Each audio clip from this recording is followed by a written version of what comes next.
नमस्कार दोस्तों, मैं लोकेश यादव स्वागत करता हूं आप सभी का अपने YouTube चैनल VRB एजुकेशन पर। तो जो संस्कृत की सीरीज स्टार्ट की हुई उसी को कंटिन्यू कर रहे हैं अपन। आज का जो टॉपिक रहेगा अपना समास को लेकर चल रहे थे। समास के बहुत सारी वीडियोस जो आप लोगों को अपलोड कर दी गई, जिसमें हमने विभिन्न प्रकार से समासों को अलग अलग टॉपिक में अलग अलग एक छोटे नोट्स की तरह से इसको कंप्लीट किया अलग अलग वीडियोज़ में। तो जो समास टॉपिक चल रहेगा आज का अपना, वो उस टॉपिक तत्पुरुष समास टॉपिक हमने पीछे वाला टॉपिक पढ़ा था। उस तत्पुरुष समास के दो भेद आते हैं, एक क्रमधारय समास और दूसरा आता है द्विगु समास। क्रमधारय समास को पिछले वाली वीडियो में कंप्लीट किया, फिर एक समानाधिकरण तत्पुरुष और एक व्याधिकरण तत्पुरुष, इस प्रकार से तत्पुरुष समास को दो भागों में विभाजित कर लिया था, उसको एक वीडियो में कंप्लीट कर दिया है। आज तत्पुरुष समास का दूसरा जो भेद आता है उसका नाम आता है द्विगु समास। और द्विगु समास टॉपिक को स्टार्ट करते हैं। द्विगु समास जो होता है, इस द्विगु समास में आपने हिंदी में ही पढ़ा होगा कि जहाँ संख्याओं का समूह आए उसे कौन सा समास कहते हैं, उसे द्विगु समास कहा जाता है।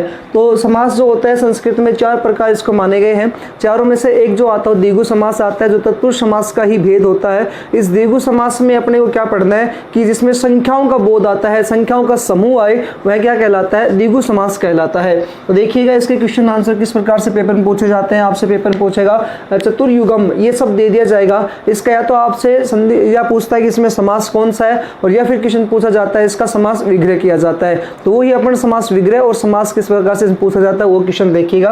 द्विगु समास की परिभाषा क्या आ गई, जिस समास में हिंदी में अपन पढ़ते हैं, तो जिस समास में संख्याओं का समूह आए उसे क्या कहा जाता है, द्विगु समास कहा जाता है। और यहाँ प्रथम पद संख्यावाची होता है और दूसरा पद जो होता है संज्ञावाची होता है।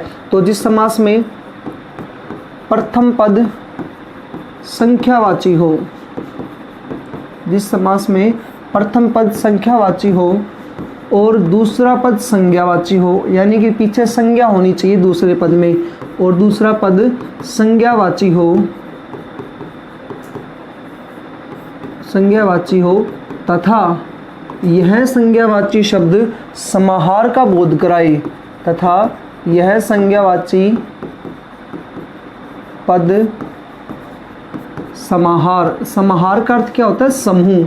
तो समाहार यानी समूह का बोध कराए, समाहार या समूह का बोध कराए, तो उसे क्या कहा जाता है, उसे कहते हैं द्वंद्व समास। तो उसे द्वंद्व समास कहते हैं। समाहार का अर्थ क्या है, समूह आना चाहिए। समूह किसका आना चाहिए, दो संज्ञाओं का समूह बनना चाहिए, संख्याओं का समूह बनना चाहिए। वो फिर अपना कौन समास होता है, द्विगु समास होता है। इस द्विगु समास में अपना एक एग्जाम्पल देखिएगा, जैसे आपके पेपर में मिलेगा चतुर्युगम, इसमें कौन सा समास है, चतुर्युगम में कौन सा समास है। अब यहाँ पर चतुर जो है ये आप जानते हो, चतुर यानी चार, तो चार हो गए। और फिर इसके साथ साथ अपन बात करें तो यहाँ पर चतुर्युगम, इसमें जैसे युग जो शब्द है, अब युग जो शब्द है, युग क्या है, संज्ञा है। तो युगों का समूह का बोध हो रहा है। कितने युगों का समूह का बोध हो रहा है, चार युगों का समूह का बोध हो रहा है। तो चार युगों का समूह, चतुर यानी चार, संख्या भी आ गया, और युग यानी यहाँ पर संज्ञा भी आ गई, और दोनों को मिला करके समाहार बना दिया गया।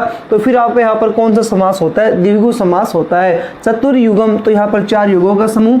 पंच नदी, पंजाब में लिख सकते हो यहाँ पर पंजाब। अब पंच का अर्थ होता है पंच यानी पांच, तो पंच, और आब का अर्थ होता है नदियों का समूह। तो पांच नदियों का समूह, पंचानाम नदीनाम समाहारः इति पंजाब कथयति। तो पांच नदियों के जो समाहार होता है, समूह जो होता है, उसे पंजाब कहा जाता है। तो इस प्रकार से आप इनके एग्जाम्पल्स को समझिएगा। अब इसमें एक सूत्र आता है, उस सूत्र का नाम आता है तद्धित अर्थात्रे पद समाहारे च। तद्धित सूत्र, इसमें दो तीन सूत्र के अकॉर्डिंग अपने समास को कंप्लीट करेंगे। तद्धित अर्थेत्र, तद्धित के साथ अर्थ होना चाहिए, अर्थेत्र। ये तद्धित का अर्थ यहाँ पर तद्धित प्रत्यय से होता है, पद समाहारे च। ये सूत्र कहता है कि तद्धित प्रत्यांत शब्द हो, यानी कि तद्धित प्रत्यय, दो प्रत्यय होते हैं, एक तद्धित प्रत्यय, दूसरा आता है इसमें कृदंत प्रत्यय। तो कह रहा है जहां पर उत्तर पद जो हो तद्धित प्रत्यय से संबंधित हो और समाहार अर्थ में हो, वहां द्विगु समास होता है। जहां दो पद होते हैं, एक पूर्व पद और दूसरा उत्तर पद, तो जहां प्रथम पद भी कह सकते हैं और उसको दूसरा पद भी कह सकते हैं। जहां उत्तर पद तद्धित प्रत्यय से संबंधित हो, तद्धित प्रत्यय से संबंधित हो, तद्धित प्रत्यय से संबंधित हो, तथा तथा समाहार का बोध कराए, वो किसका बोध करना चाहिए, समूह का बोध कराए, वहाँ यह सूत्र लागू होगा और यहाँ द्वंद्व द्विगु समास होगा, वहाँ पर द्विगु समास होगा। अब जैसे अगला पॉइंट कह रहा है सूत्र नंबर दूसरा, द्विगुः एकवचनम भवति, द्विगुः एकवचनम नपुंसकम भवति। तो द्विगुः या रेक शब्द लिख दिया, रेक का फिर रेक का विसर्ग हो जाएगा विसर्ग संधि से, द्विगुः एक वचन नपुंसकम भवति। इसका अर्थ ये होता है कि द्विगु जो समास होता है इसमें एक वचन आएगा, एक वचन में फिर हम किसका प्रयोग करेंगे, नपुंसकलिंग एक वचन का, यानी कि द्विगु समास में नपुंसकलिंग एक वचन का प्रयोग होता है। द्विगु समास में नपुंसकलिंग एक वचन का प्रयोग होता है।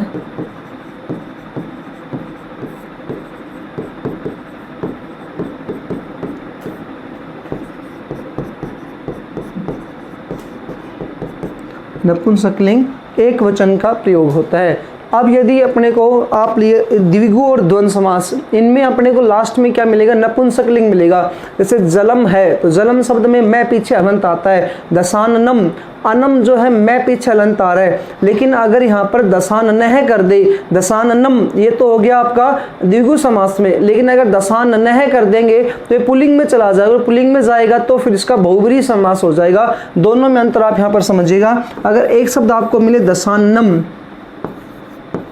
इसमें यदि पूछे कौन सा समास है, और एक शब्द मिले दशाननह है, यहाँ पर चेंज हो चुका है इसका लिंग। दशाननम में तो यहाँ पर कौन सा लिंग आ रहा है, नपुंसकलिंग, और आपने ऊपर यही पढ़ा है कि नपुंसकलिंग एक वचन का प्रयोग होता है द्विगु समास में। और यदि यहाँ पर पुल्लिंग आ गया, दशाननह शब्द आ गया, इस कारण से यहाँ पर पुल्लिंग शब्द आ चुका है, इसलिए ये तो जाएगा आपका बहुब्रीहि समास में। और ये जो शब्द है दशानन, 10 आगे के आगे यहाँ पर संख्या आ गई, और आनंद यहाँ पर संज्ञा आ गई, और यहाँ पर 10 संख्याओं का समूह बन गया, 10 मुखों का समूह बन गया, इसलिए यहाँ पर कौन सा समास हो जाता है, द्विगु समास होता है। तो यहाँ पर अंतर सिर्फ इतना देखना है, अगर पीछे विसर्ग मिले तो फिर आपको क्या करना है, विसर्ग मिले बड़ा आ की मात्रा की मात्रा मा की मिले, यानी पुल्लिंग या स्त्रीलिंग मिले तो फिर आपको बहुब्रीहि समास का एग्जाम्पल देखना है। लेकिन पीछे यदि आपको नपुंसकलिंग का चिन्ह मिलता है, मैं के पीछे मैं मिले और मैं के पीछे हंत लग जाए, तो फिर वहां पर आपको क्या देखना है, यहाँ पर ये आएगा आपका नपुंसकलिंग एक वचन का हो जाएगा, और यहाँ पर समास हो जाएगा द्विगु समास। ये आपका एक छोटा सा पॉइंट था, 2 सूत्र है। अब इन्हीं सूत्रों के अकॉर्डिंग अपन इस समास को स्टार्ट करते हैं, और बीच में अभी उसके बाद एक सूत्र आएगा, उसको अपन आगे देखिएगा। जैसे एग्जाम्पल है इस टॉपिक के, चतुर्युगम,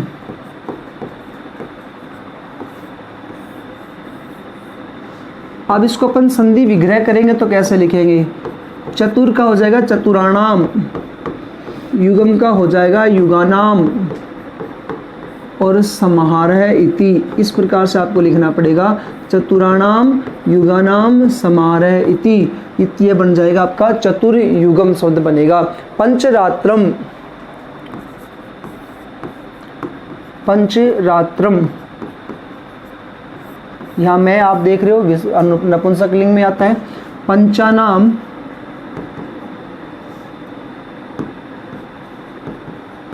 पंचानाम रात्राणाम समाहारः इति, पंचानाम रात्राणाम समाहारः इति क्या बन जाएगा, पंचरात्रम। पंचगवम, पंचगवम, तो पंचानाम गवाम समाहारः इति, पंचानाम गवाम समाहारः इति पंचगवम शब्द आ जाएगा। त्रिभुवनम, त्रिभुवनम, त्रयाणाम भुवनानाम, त्रयाणाम भुवनानाम समाहारः इति त्रिभुवन शब्द हो जाएगा। पंच अमृतम, पंच अमृतम, अब यहाँ पर पंचा अमृतम ये शब्द मिलेगा, और पूछेगा इसमें समास विग्रह करे, तो पंच यानी बच्चा पंच यानी 5, तो पंचानाम, अमृत यानी अमृत, तो अमृतानाम, अमृतानाम समाहारः इति, पंचानाम अमृतानाम समाहारः इति। यदि मिले पंचदुर्गम, पंचदुर्गम, इसका क्या हो जाएगा? पंचानाम दुर्गाणाम समाहरः इति। 5 दुर्गों का समूह, 4 युगों का समूह, 5 रात्रियों का समूह, 5 गांवों का समूह, 3 भुवनों का समूह, 5 अमृतों का समूह और 5 दुर्गों का समूह। तो इस प्रकार से आप देख रहे हो कि सारे सारे एग्जाम्पल बड़े ही आसानी से आपसे हो जाएंगे। अगला एग्जाम्पल बचा सप्ताह, सप्त प्लस आह, सप्त यानी 7, तो सप्तानाम, सप्ताह, सप्ताह बच्चा इसमें क्या, इसमें भी देखो यहाँ पर क्या आएगा आपका, यही आएगा क्योंकि संख्याओं का समूह हो रहा है। सप्तानाम आहानाम समाहरः इति। सप्तानाम आहानाम समाहरः इति। शताब्दी, इसको चलो बाद में लेंगे, एक टॉपिक आपको समझा देंगे, उस टॉपिक में फिर अपन पढ़ेंगे क्या नाम है, अलग से पॉइंट आता है शताब्दी। शताब्द शब्द होता है उसमें इकारांत शब्द लगता है, उसमें देखिएगा। नवरात्रम, नवरात्रम, तो नवानाम रात्राणाम समाहरः इति। नवरात्रियों का समूह, नवानाम रात्राणाम समाहरः इति। षण्मुखम, षण्मुखम, अगर षण्मुख आ जाता तो ये बहुव्रीहि समास में चला जाता, भगवान कार्तिकेय के 6 मुख। इस प्रकार से षण्णाम मुखानाम समाहरः इति, क्या बन जाएगा आपका? षण्मुखम। उसके बाद अगला आता है यहाँ पर दशाननम, हो गया दशाननम, दशाननम, तो दशानाम अनानाम समाहरः इति, क्या बन जाएगा? दशानन। उसके बाद नेक्स्ट है पंचयोजनाम, पंचयोजनम, पंचानाम योजनानाम समाहरः इति, क्या हो जाएगा? पंचयोजनम। उसके बाद एक एग्जाम्पल और लेते हैं इसमें, 10 नावाम, 10 नावाम, 10 नावों का समूह, दशानाम नावाम समाहरः इति, ये हो जाएगा आपका दशानावाम। और क्या एग्जाम्पल बनेंगे इसमें? पंचयोजनम हो गया, नवरात्राणाम षण्मुखम, द्विरात्राणाम, तो वो भी आ जाएगा द्वयोः रात्राणाम समाहरः। ये और देख लो, ये भी कई बार पूछा गया है, द्विरात्राम, तो यहाँ पर द्वयोः रात्राणाम समाहरः इति, समाहरः इति। तो दोस्तों आपने ये देखा है कि जितने भी पॉइंट्स हैं इनमें अपने को समाहरः इति शब्द पीछे लिखना पड़ता है, आगे हर जगह संख्याएं आ रही हैं और इन संख्याओं में फिर अपने को क्या मिल रहा है आगे चल करके, यहाँ पर संख्यावाची शब्द मिला है और हर जगह यहाँ पर क्या बना है, इनका समूह बनता है, इसलिए अपन को यहाँ पर क्या कह देते हैं, इसलिए इस समास को द्विगु समास कहा जाता है। जैसे आपसे मिल जाए चौराहा, तो बच्चा तिराहा, तो 3 राहों का समूह, त्रयाणाम राहाणाम तीर्णाम मार्गाणाम समाहरः इति, चतुराणाम मार्गाणाम समाहरः इति, चौराहा। इस प्रकार से आपसे कर लोगे, ठीक है जी। उसके बाद एक अगला पॉइंट कहता है इसमें, यदि आपको वट शब्द मिले, लोक शब्द मिले, मूल शब्द मिले, ये 3 शब्द कहता है और इन तीनों शब्द के पीछे देखो अकारांत आ रहा है, टेम में भी ए आता है, लोक में भी ए आ रहा है और मूल में भी क्या आ रहा है, ए आ रहा है। तो वट, लोक, मूल आदि जो अकारांत शब्द होते हैं ना, और जब ये समाहार द्विगु होता है इनमें, तो समस्त पद जो होता है वो दीर्घ इकारांत हो जाता है। क्या कह रहे हैं? वट, लोक, मूल आदि अकारांत शब्द, आदि जो अकारांत का अर्थ होता है जिनके लास्ट में ए आई, वो क्या कहते हैं? अकारांत शब्द। शब्दों के साथ समाहार द्विगु में, शब्दों के साथ समाहार द्विगु में, समाहार द्विगु में क्या होता है, जो समस्त पद होता है उसका दीर्घ इकारांत हो जाता है। समस्त पद का, बस ये 3 शब्द ही होने चाहिए, लेकिन समस्त पद का दीर्घ इकारांत हो जाता है। दीर्घ इकारांत हो जाता है। इसका अर्थ ये कहता है कि जो शब्द आपको मिले, वट है, मूल है, लोक है, ये शब्द मिलते हैं आपको, 3 शब्द मिलेंगे, तो इनका अपने को क्या करना है, बड़ी ही की मात्रा लगानी है लास्ट में चल करके। वट का वटी हो जाएगा, लोक का लोकी हो जाएगा, और मूल का मूली हो जाएगा। मूल का मूली हो जाएगा। तो बस आपको यहाँ पर 3 शब्दों को देखिएगा। वट का क्या हो जाएगा, वटी, लोक का क्या हो जाएगा, लोकी, और मूल का क्या हो जाएगा, मूली। तो बस ये 3 शब्द इनका चेंज होगा, वही अपने समास के इस नियम में कहा जाता है। जैसे एग्जाम्पल देखिए बच्चा, पंचवटी। पंचवटी, पंचवटी में क्या समास है, बस वो का वो लिखना है। पंचानाम वटानाम समाहरय इति। पंचानाम वटानाम समाहरय इति क्या बन गया, पंचवटी। बस वहाँ पर नपुंसकलिंग आ रहे थे, यहाँ पर इकारांत आया है। इकारांत भी उन्हीं शब्दों का आया है जो वट, लोक और मूल होंगे, इन्हीं का यहाँ पर आएगा। त्रिलोक शब्द बन जाए बता, और त्रिलोक का हमने क्या कर दिया, त्रिलोकी कर दिया। त्रिलोक का क्या कर दिया, त्रिलोकी कर दिया। क्या बन जाएगा, त्रैणाम लोकानाम समाहरय इति। त्रैणाम लोकानाम समाहरय इति। अब पंचमूली, पंचमूली, पंचमूली का क्या आ जाएगा, पंचानाम मूलानाम समाहरय इति। पंचानाम मूलानाम समाहरय इति। उसके बाद आता है शताब्दी। शताब्दी, अब शताब्दी, सत, सत यानी 100 और आब्दी यानी समूह। 100 का समूह क्या कहलाता है, फिर अपने को शताब्दी कहलाएगा। तो क्या बन जाएगा शताब्दी का, शतानाम अब्दानाम समूह। क्या समाहरय है, शतानाम अब्दानाम। अब्द शब्द है बच्चा शताब्दी में, शब्द प्लस अब्द, शतानाम अब्दानाम समाहरय इति। यदि मिल जाए आपको शब्द की जगह आ सकता है, अब आपको मिल जाए सहस्त्र मिल जाए मान लो, तो क्या दिक्कत है भाई, तो भी कोई नहीं, बस आपको सहस्त्रनाम करना है। सहस्त्राब्दी ये शब्द मिला तो अपने क्या कर देंगे, सहस्त्रनाम, सहस्त्रनाम अब्दानाम समाहरय इति। यदि आपको मिल जाए अष्टाध्यायी शब्द, ये बहुत ज़्यादा पूछा जाता है। अष्टाध्यायी आप जानते हो भी हो, संस्कृत के जो मूल व्याकरण को लिखने वाले थे जिनका नाम था पाणिनि, उनके द्वारा ये ग्रंथ लिखा गया अष्टाध्यायी। तो अष्टानाम अध्यायानाम समाहरय इति।